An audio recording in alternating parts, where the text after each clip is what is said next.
We are coming to you from the charming Bistro Bordeaux restaurant in Evanston, and I am here with Make It Better's dining editor, Julie Chernoff.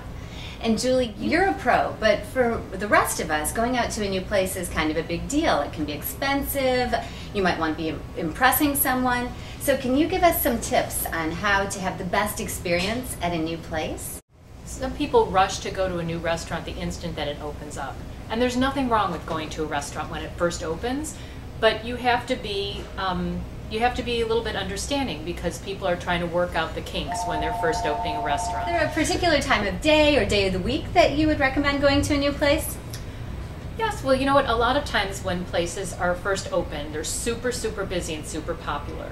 I'm thinking of RPM Italian downtown, and it is just packed. Actually, it's packed all the time. On a Tuesday or a Wednesday night, you're going to have a different experience than you're going to have on a Friday or Saturday.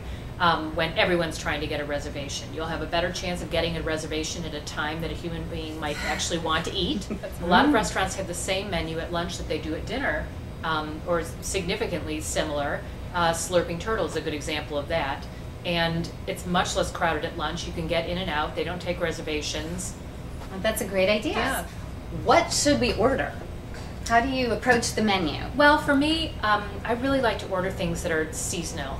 So we've got the Bistro Bordeaux's menu right in front of us, and I'm looking at it. They have a wonderful olive oil poached cod with a fricassee of ramps, fava beans, fiddlehead ferns.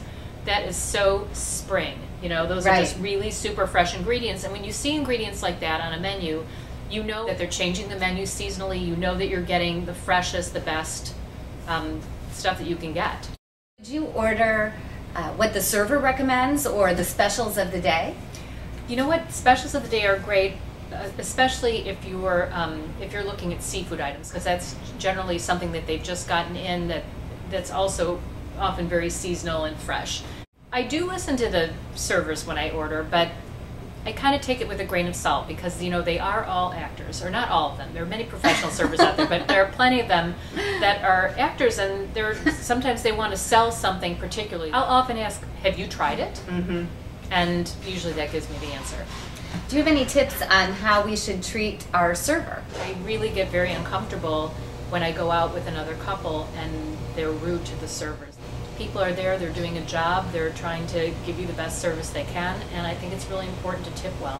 The least I've ever left is 15% on the dot. If I leave exactly 15%, I'm not happy with the server. That's a bad tip, 15%. For me, that is a bad tip. 15% is a bad tip. What if you have great service? Phenomenal service, I'll tip 25%, sometimes 30%. What if you are served something and you're just not happy with it? It's not what you expected, you don't like it, what should you do? All right, that is really important. I'm really super glad you brought that up.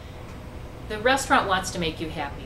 You let your server know immediately and give them the chance to make it right, whether it's bringing something new or refiring your steak to make it the right temperature. Right. It's important to give them that opportunity so that you can have the best experience. Well, these are all great tips, Julie. You can check out all Julie's reviews of local restaurants at makeitbetter.net. Here's to you, Julie. Thanks, Marjie. And a special thanks to Pascal for letting us film at Bistro Bordeaux.